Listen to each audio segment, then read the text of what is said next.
성경 말씀 봅시다. 사무엘하 11장 1절부터 13절 말씀까지 교독하겠습니다. 사무엘하 11장 1절 제가 먼저 읽을게요. 해가 돌아와서 왕들의 출전할 때가 되매 다윗이 요압과 그 신복과 온 이스라엘 군대를 보내니 저희가 암몬 자손을 멸하려고 랍바를 에워쌌고 다윗은 예루살렘에 그대로 있으니라. 저녁 때에 다윗이 그 침상에서 일어나 왕궁 중위에서 거닐다가 그곳에서 본인이 한 여인의 목욕을 보는데 신이 나타나 다윗이 보내어 그 여인을 알아보게 하였더니 고하되 그는 엘리암의 딸이요 햇사람 우리아의 아내 바세바가 아니니까. 다윗이 사나를 보내어 저를 자기에게 목욕을 하고 저가 그 부정함을 깨끗게 하였으므로 더불어 음침함에 저가 자기 집으로 돌아가니라. 여인이 잉태함에 보내어 다윗에게 고하여 가로되 내가 잉태하였나이다 하니라. 다윗이 요압에게 기별하여 햇사람 우리아를 이르게 보내라 하니 요압이 우리아를 다윗에게 보내니 우리아가 다윗에게 이르매 다윗이 요압의 안부와 군사의 안부와 싸움의 어떠한 것을 묻고 저가 또 우리아에게 이르되 내 주님이 내려가서 만약 실수하니 우리아가 왕궁에서 나가면 왕의 신이 듣다야 하니라. 그러나 우리아는 집으로 내려가지 아니하고 왕궁 문에서 그 주의 신복들로 더불어 잔지라. 이 다윗에게 말하여 가로되 우리아가 그 집으로 내려가지 아니하였나이다. 다윗이 우리아에게 이르되 내가 이랬다가 나가는 것이 아니냐 어찌하여 내 집으로 내려가지 아니하였느냐. 우리아가 다윗에게 고하되 언약궤와 이스라엘과 유다가 영체 가운데 유하고 내 주 요압과 내 왕의 신복들이 바깥 들에 유진하였거늘 내가 어찌 내 집으로 가서 먹고 마시고 내 처와 같이 자리이까. 내가 이 일을 행치 아니하기로 왕의 사심과 왕의 혼의 사심을 가리켜 맹세하나이다. 다윗이 우리아에게 이르되 오늘 또 여기 있으라 내일은 내가 너를 보내리라. 우리아가 나에게 예루살렘에서 내려가니라. 다윗이 저를 불러서 저로 그 앞에서 먹고 마시고 취하게 하니 저녁 때에 저가 나가서 그 주의 신복으로 더불어 침상에 눕고 그 집으로 내려가지 아니하니라. 아멘. 11장으로 넘어왔는데 1장부터 10장까지의 내용은 다윗이 명실을 상부한 이스라엘의 왕이 되어서 점점 그 왕권을 강화해가는 그런 과정들을 쭉 기록해 놓았습니다. 11장부터 보면 이제 왕권이 완전히 정착되고 난 이후에 다윗이 범죄하는 일들이 일어나고 좀 나태한 그런 모습들이 보여지기 시작을 합니다. 암몬과 전쟁이 벌어졌는데 왕은 왕궁에서 낮잠을 자고 그리고 또 어떤 여인과 동침을 해서 임신을 시키고 그 죄를 숨기기 위해서 남편 되는 사람을 전쟁터에서 불러오고 뭐 이런 모습들이 이제 점점 다윗의 모습이 죄악된 어떤 인간의 본성, 아담의 본성이 폭로되고 드러나는 과정으로 이해하시면 될 것 같습니다. 성도에게는 두 가지의 모습이 공존하고 있습니다. 한 가지는 아담의 본성, 아담의 후손으로서 선악과를 따먹은 육의 본성이 담겨 있고 또 그 가운데 주의 영이 임함으로 말미암아 인간의 본성과는 다른 어떤 독특함, 하나님의 언약에 끌려가는 모습, 주님의 주되심을 드러내는 모습이 또 성도 안에 담겨 있습니다.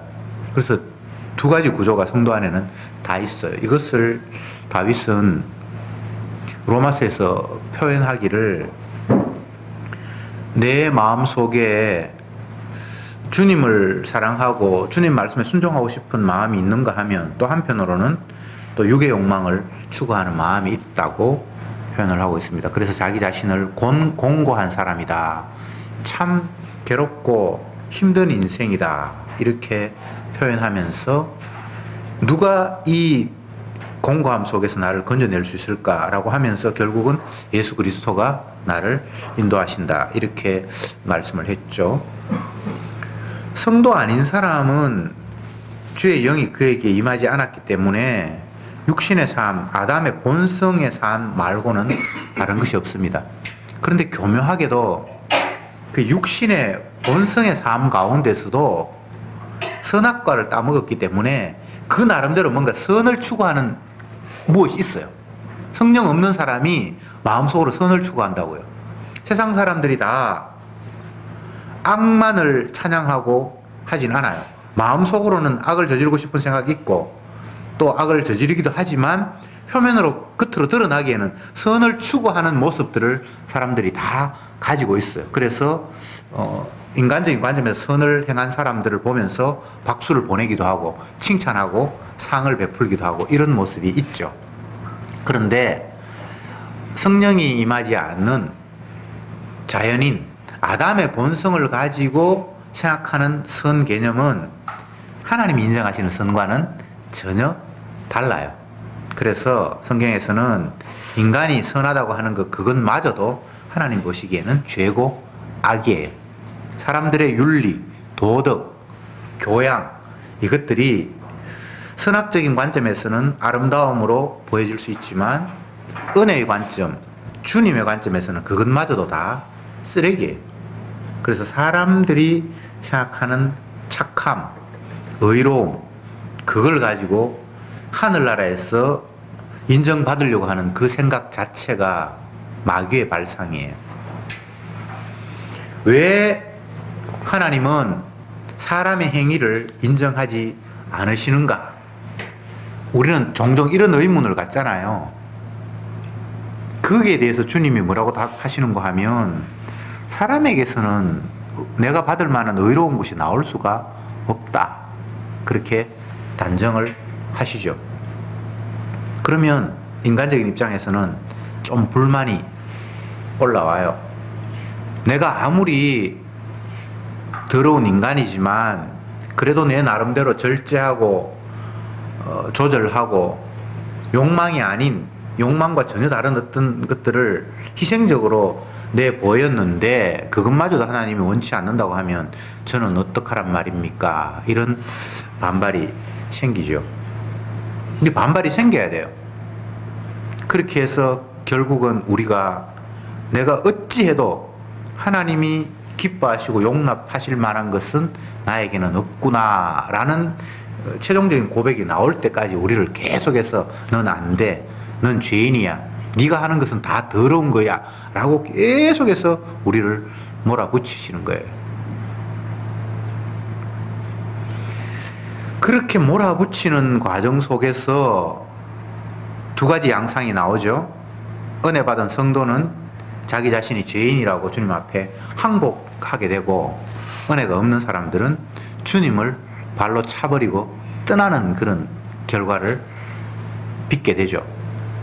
그래서 주님은 항상 너희와 저희를 나누시고 내 백성과 자기 백성 아닌 사람들을 분리시키는 작업으로 일을 추진하시고 진행을 하십니다.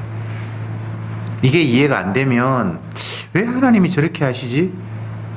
자꾸만 의문이 생겨요. 그러나 성경을 보면 처음부터 주님의 백성이 있고 아닌 백성이 있어요. 아담과 하와를 하나님이 만드셨잖아요. 그때는 뭐 선택의 여지가 없어요. 하나님이 만들어 놓으셨으니까. 그런데 아담과 하와의 몸에서 태어난 자식들, 가인이 태어났고 아벨이 태어났죠. 거기서부터 벌써 하나님이 기뻐하시는 사람과 아닌 사람들이 나누어지잖아요. 창세기 이야기죠.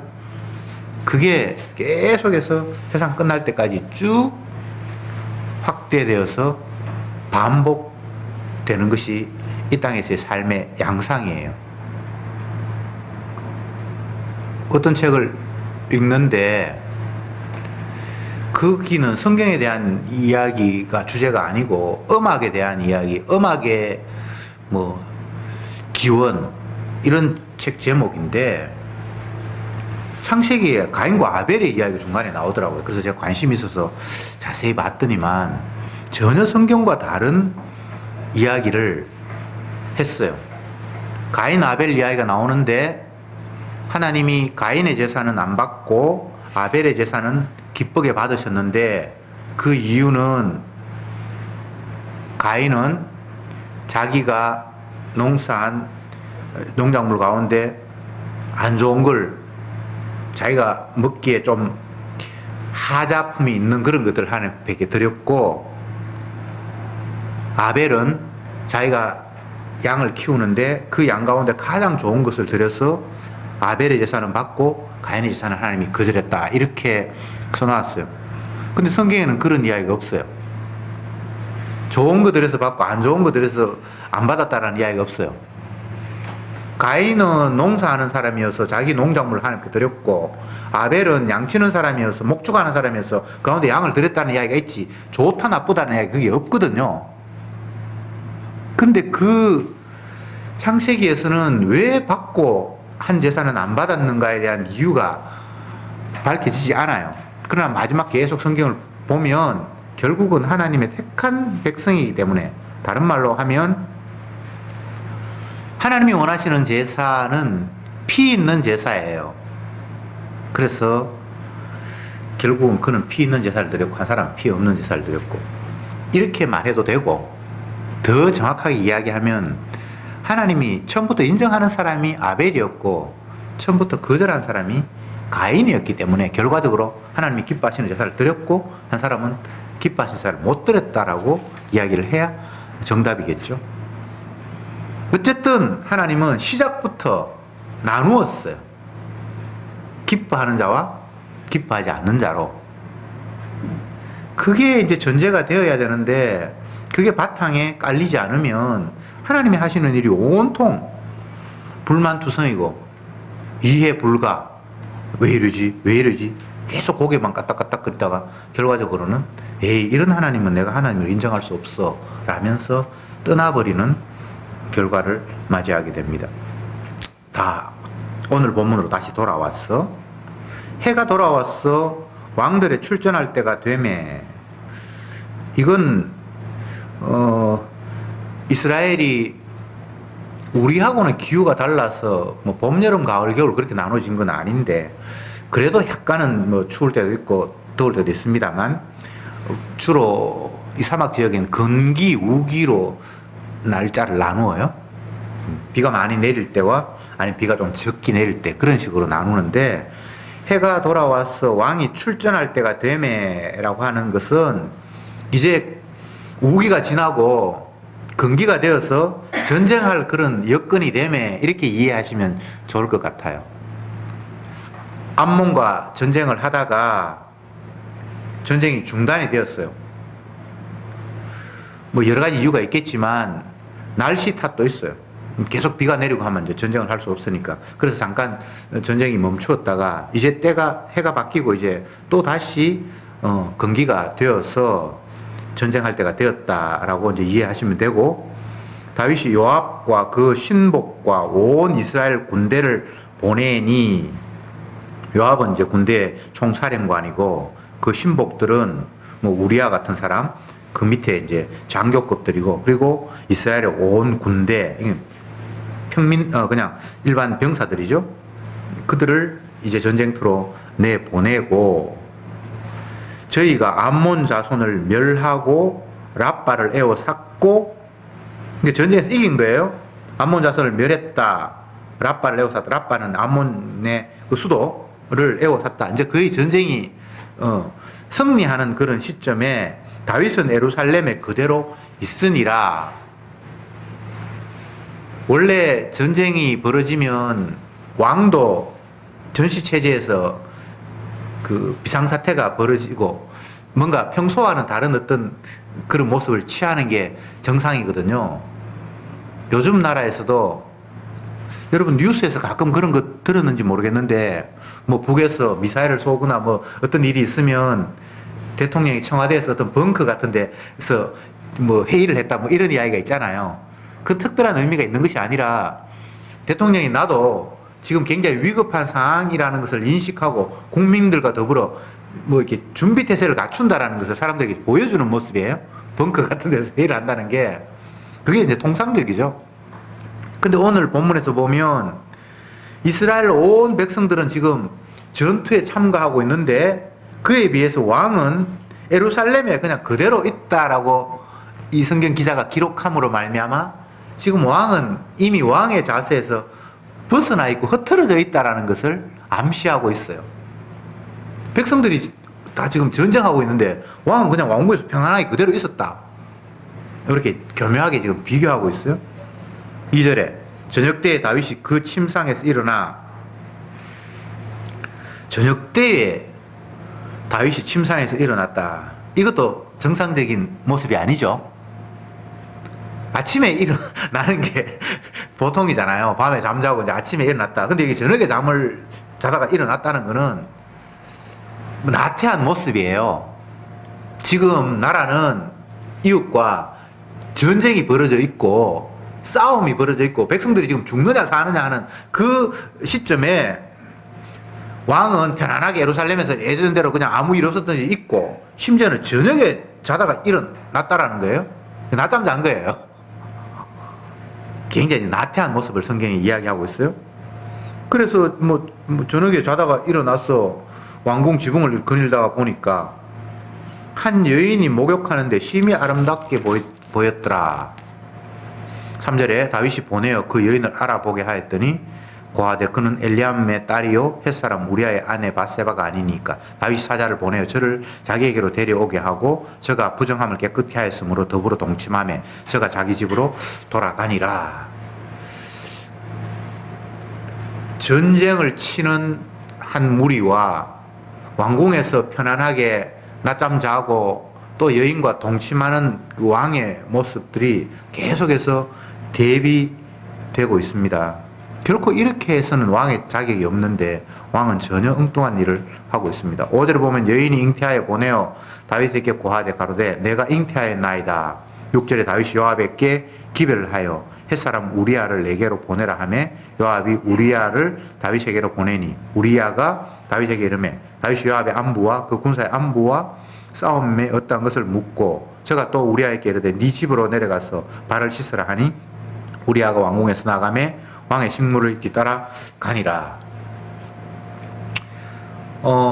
잘 아는 대로 왕은 자기가 군대의 어떤 자기 신하 부하 우리아의 아내를 임신시켰다라는 그 사실을 은폐하고 싶어서 전쟁터에 나가 있는 그 우리아를 호출을 했습니다. 그리고는 그에게 마치 아무 일 없었다는 듯이 전쟁의 상황이 어떻게 지금 진행이 됐는지 막 물어보면서 네가 온 이유가 다른 게 아니라 내가 전쟁 그 상황이 궁금해서 알아보려고 너를 불렀다는 식으로 막 묻고 난 이후에 그동안 고생했으니까 집에 가서 좀 쉬어라라고 하면서 마치 그를 집으로 이제 보내고 심지어는 왕의 물품까지 그 집으로 딸려 보냈는데 이 우리아는 자기 집으로 돌아가지 않고 그냥 왕궁에 있는 어떤 한 숙소에서 그냥 잠을 잤다라고 이야기를 하고 있습니다. 그래서 다윗이 그를 다시 불러서 왜 집으로 내려가지 않냐? 그동안 전쟁터에서 고생했는데 잠깐 집에서 편안하게 쉬었다가 그렇게 다시 출전하든지 해야지. 그러니까 지금 내 동료들이 전쟁터에서 죽어가고 있는데 내가 집에서 편안하게 잠을 잘 수가 없습니다. 이렇게 이제 이야기하는 것이 오늘 읽은 본문의 내용입니다. 그리고 이 이야기 속에서는 다윗 왕만 동떨어진 삶을 살고 나머지는 다 지금 전쟁의 촉각을 곤두세우고 함께 전쟁에 참여하는 그런 모습을 보이잖아요. 온 백성들이 전투에 지금 마음이 가 있고 다윗 혼자만 엉뚱하게 왕궁에서 낮잠 자다가 여인과 동침하게 돼서 임신시키고 성경이 왜 이런 이야기를 기록하고 있을까? 이스라엘 백성들은 다윗을 가장 존경하는 인물로 하나님도 어떤 본문에서는 내가 이새의 아들 다윗을 만나니 내 마음에 합한 자다라고 칭찬할 만큼 대단한 인물이 다윗인데, 그렇다면 그가 설사 허물이 있다 할지라도 공개적으로 그 허물을 기록하거나 공포하는 것 자체가 굉장히 의외잖아요. 근데 성경은 다윗을 칭찬도 하고 또 이렇게 완악한 자가 다윗이다라는 것을 있는 그대로 폭로하고 까발리는 그런 것이 그대로 이렇게 기록되어 있습니다. 다윗은 이스라엘의 왕이에요. 그래서 엄청난 군한을 가지고 있습니다. 신하의 아내를 불러서 동침도 하고 또 그 남편을 전쟁터에서 불러내기도 하고 뭐 대단한 힘을 가지고 있는 왕이에요. 그런데 그에 비해서 힘이 약한 우리아는 왕이 불러서 오지 않을 수 없었는데, 전쟁터를 두고 왔었는데 왕이 집에 가서 쉬어라고 할 때에는 그걸 이제 거절을 합니다. 지금 내 동료들이 전쟁터에 가서 지금 싸우고 있는데 내가 집에서 편안하게 쉴 수가 없습니다. 이건 이제 말릴 수가 없는 거예요. 강제로 집에 보내기도 못하고. 참 이런 대립이 성경이 참 재미가 있는데, 은혜로 주님 앞에 사로잡힌 자의 모습과 자기 욕망을 표출하는 자의 모습을 대비시키는 거죠. 결론적으로 말씀드리면 다윗은 자기 죄 숨기는 일에 실패합니다. 자기가 임신시켜 놓고는 그 사실을 숨기려고 그 남편을 불러서 동침시키려고 했는데 그 남편이 자기 집에 안 가고 그 여인과 자기 부인과 동침하지 않는 상황이란 말이죠. 1차 작전 실패.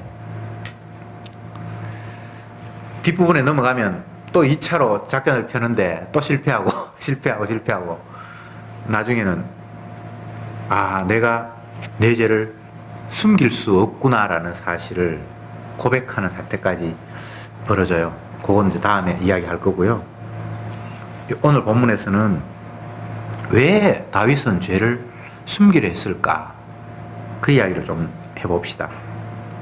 다윗만이 아니고 오늘 본문에 나타난 다윗은 아담의 본성을 있는 그대로 보여주는 아담의 대표로 지금 여기에 기록되어 있다, 이렇게 이해하시면 될 것 같습니다. 아무리 은혜를 받고 주님의 능력으로 기적을 행하고 도저히 오를 수 없는 이스라엘의 왕의 자리에까지 등극하게 되었지만 그 역시 아담이다라는 사실을 본문은 우리에게 이야기하고 있습니다. 이렇게 되면 이 땅에 완벽한 인간, 주님의 은혜만 표출하는 인간은 아무도 없어요. 은혜를 받았는데 은혜의 모습이 비춰나기도 하고 표출되기도 하지만 그 가운데 또 아담의 본성은 표출되는 것이 인간이라는 거예요. 그러니까 이것은 다윗을 탓할 문제가 아니에요. 그냥 인간이 이렇다는 거예요.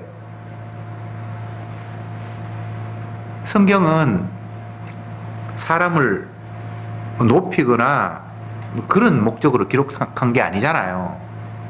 그래서 인간의 모습을 있는 그대로 기록하는데 그 모습을 보면 한없이 부끄럽고 추해서 가능하다면 그 모습 가리고 싶은 것이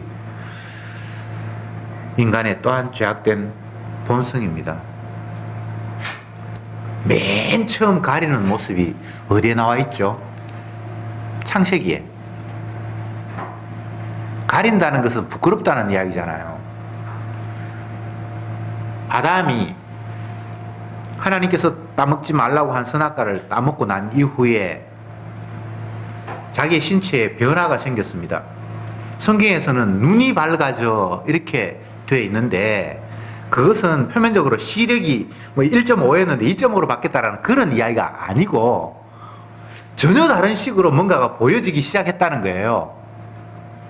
선악과 따먹기 전에도 아담은 옷 같은 거 입지 않고 그냥 살았어요. 그 에덴 동산이 뭐 굳이 옷을 입어야 할 만한 그런 온도가 아니었던 모양이죠. 옷이 필요가 없었겠죠. 그랬는데 선악과를 따먹고 난 이후부터 눈이 밝아져서 자기의 벌거벗음을 보고 부끄러워 나뭇잎으로 하체를 가렸더라, 이렇게 성경이 기록하고 있어요. 거기서 이제 수치를 가리는 게 처음 나오는 이야기예요. 그렇다면 여기서 좀 시작해 봅시다. 오늘 본문에서 다윗이 자기 수치를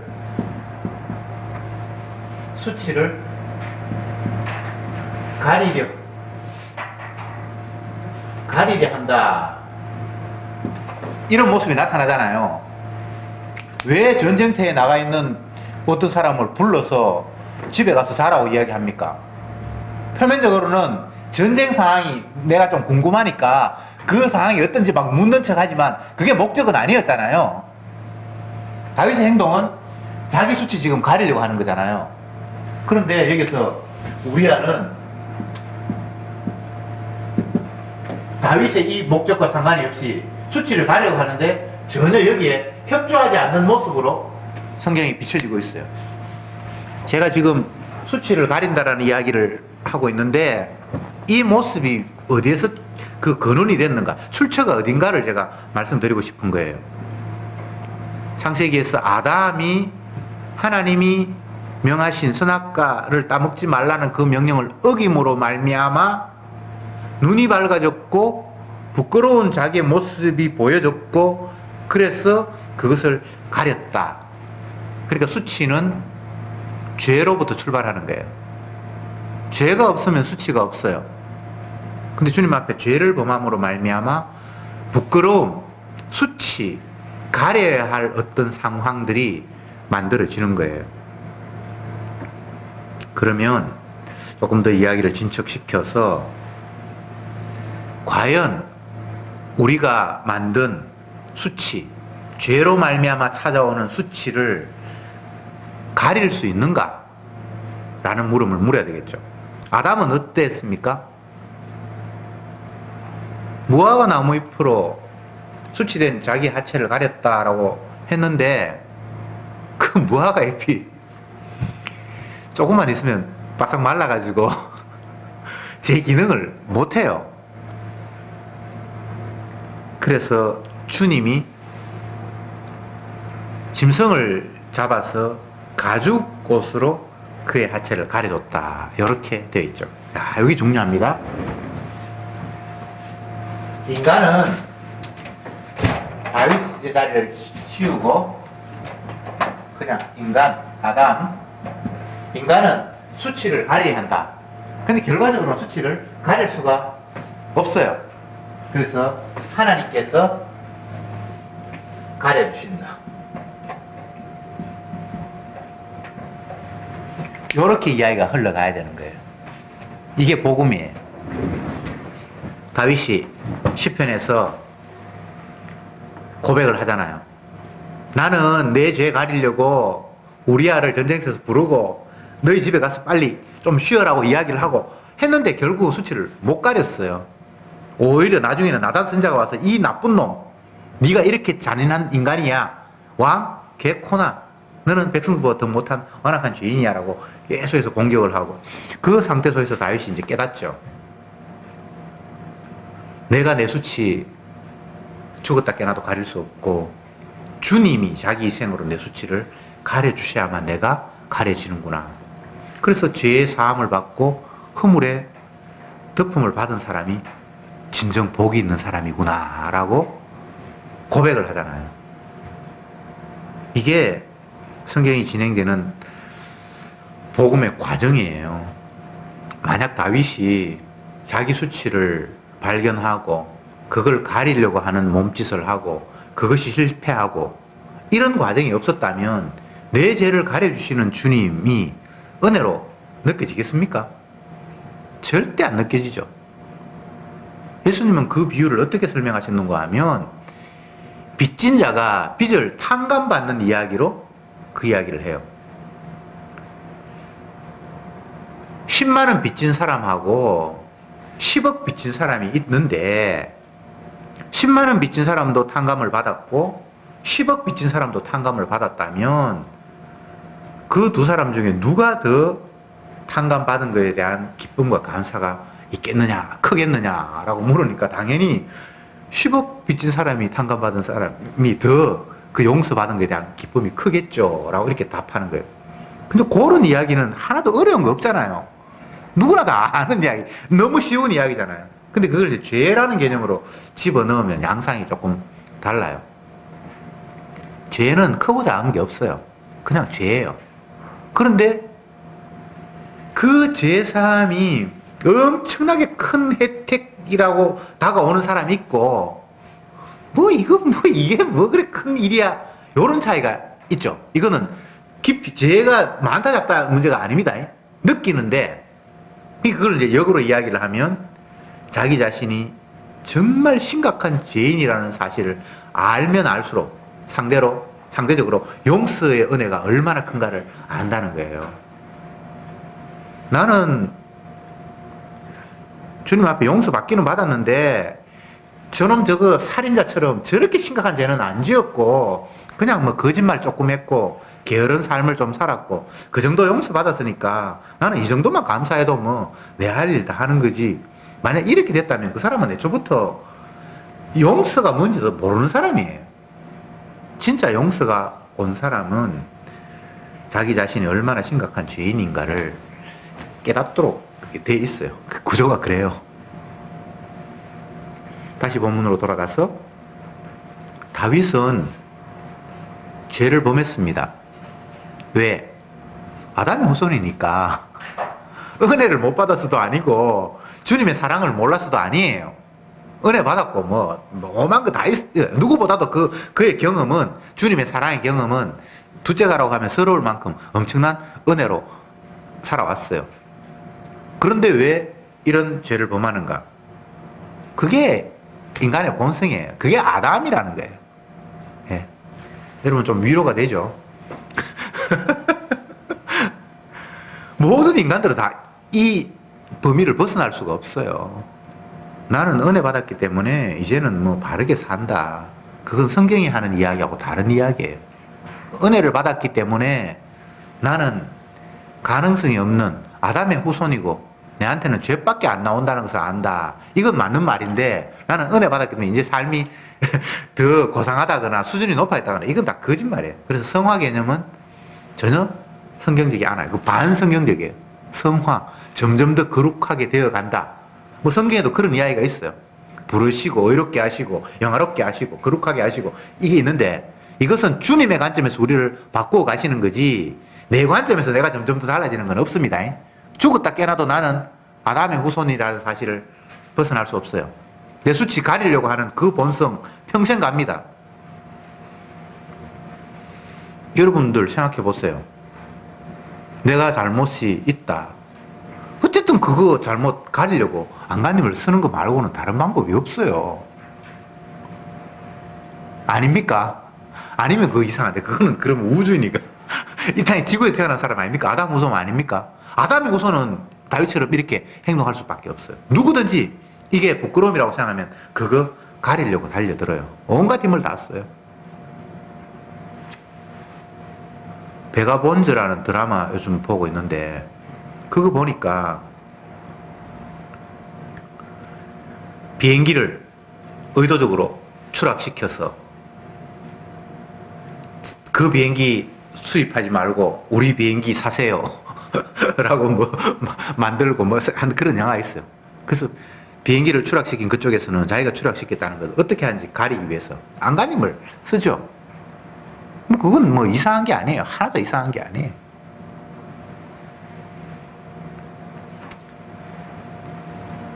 이제 결론을 맺읍시다.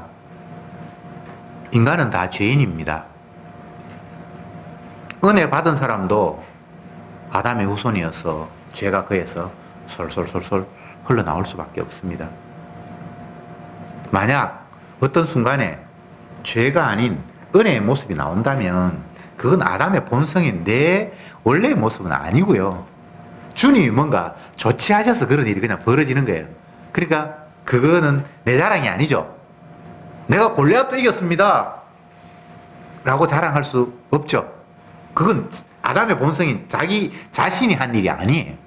그 성령께서 하신 일이에요. 이걸 서신서에 넘어가면, 신약의 서신서에 넘어가면 계속해서 강조하는 거예요. 내한테는 그런 게 나올 수 없다. 이건 주가 하셨다. 나에게서 나오는 것은 죄밖에 없다. 이게 은혜 받은 성령이 임한 성도의 고백이에요. 당신이 안전뱅이 일으켰잖아요. 당신은 대단한 사람이에요 라고 얘기했을 때, 야, 이 어리석은 사람들아, 내가 무슨 재주로 안전뱅이를 일으키니? 이건 주가 하신 거야. 이런 모습.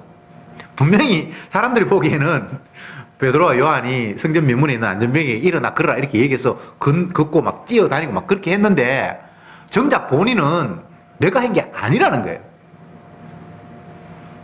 정말 자기가 한 게 아니에요. 모세가 이스라엘 백성들을 이끌고 애굽을 탈출해서 바다를 건너서 가나안 땅으로 들어가잖아요. 근데 하나님이 바다를 맞닥뜨리게 했어요. 애국 군대들은 도망간 이스라엘 노예들을 잡으려고 말 타고 따라오고 있고, 그럴 때 하나님이 모세에게 뭘 명령하셨습니까? 네 손에 든 지팡이를 홍해 바다로 이렇게 가리켜라 이렇게 했어요. 이렇게 가리키니까 홍해 바다 갈라졌잖아요. 그게 누구의 솜씨예요? 누구의 능력이에요? 만약 모세에게 야, 너 능력 대단하네 그러면 막 손사래를 칠 거예요. 자기는 그냥 똑같은 사람이에요. 그냥 아담이에요. 그렇잖아요. 그 아담이라는 모습이 나중에는 뭐 화가 나면 반석을 치고 그렇게 해서 이제 가나안 안에 이제 못 들어가고 이런 일이 똑같이 벌어지죠. 은혜 받았는데 은혜의 모습이 나오기도 하고 또 아담의 모습이 나오기도 하고, 이게 그냥 죄인의 모습이라는 거예요. 여러분, 죄가 나오는 것에 대해서 너무 호들갑을 떨지 마세요. 그냥 그게 자연스러운 거예요. 죄 짓는 걸 긍정하라는 이야기가 아니고, 그걸 뭐 박수치라는 이야기가 아니고, 그냥 우리는 죄인이라는 겁니다. 죄를 숨겨요. 사람들끼리는 뭐 그게 통해요. 괜히 내 수치 저 사람 앞에 보여봐야 좋을 거 없으니까. 근데 주님 앞에는 그게 안 통하잖아요. 그래서 예수님은 오히려 엉뚱한 이야기를 합니다. 나는 죄 없는 사람, 의인을 원해서 이 땅에 온 것이 아니라 죄인을 구원하기 위해서 이 땅에 왔다 라고 이렇게 말씀하시는 거예요. 왜 그런 말씀이 나왔죠? 왜가 예수님이 그런 말씀을 하셨죠? 예수님 앞에 찾아오는 많은 사람들, 저분이 메시아일까 아닐까 의심을 하면서 다가왔던 많은 사람들이 하는 행동이 그 예수님 앞에 나 죄인이에요, 이제 좀 처리해 주세요라고 나오는 것이 아니라 나 괜찮은 사람이에요, 천국 넣어주세요 라는 식으로 나왔단 말이죠. 서기관 바리새인들은 나는 1회 2번 금식하고 11조하고 하나님 말씀 잘 지켰습니다, 나 천국 갈만하죠, 나 복받을 만하죠 라고 나왔던 거예요. 그러니까 주님이 나는 의인을 부르러 온 것이 아니라 죄인을 부르러 왔는데 내 앞에 너희들이 자꾸 죄 지금 숨기려고 하니? 나는 지금 다 보고 있는데, 이런 말씀을 하시는 거죠. 다윗이 죄인이고 그럼에도 불구하고 그 죄를 또 숨기고 싶어서, 죄인 아니고 싶어서 가리려 하지만 그 자체가 다 어리석은 짓이다. 너희들이 너의 허물을 가릴 수 있는 방법은 없고, 하나님이 내가, 예수님이 내가 내 희생으로 너희 죄를 덮을 때만 너희는 허물이 가려지는 거야. 그 이야기를 오늘 본문이 하고 싶어서 이렇게 말씀이 진행이 되었다 하는 사실을 말씀을 드리고, 죄가 가려지는 것이 아니라 주님은 오히려 드러내심으로 말미암아 내가 죄인이라는 사실을 날마다 확인시킨다. 그리고 내 허물은 주님의 보혈의 피만이 유일하게 덮을 수 있는 능력이 있다라는 말씀까지 오늘 드리겠습니다. 기도합시다.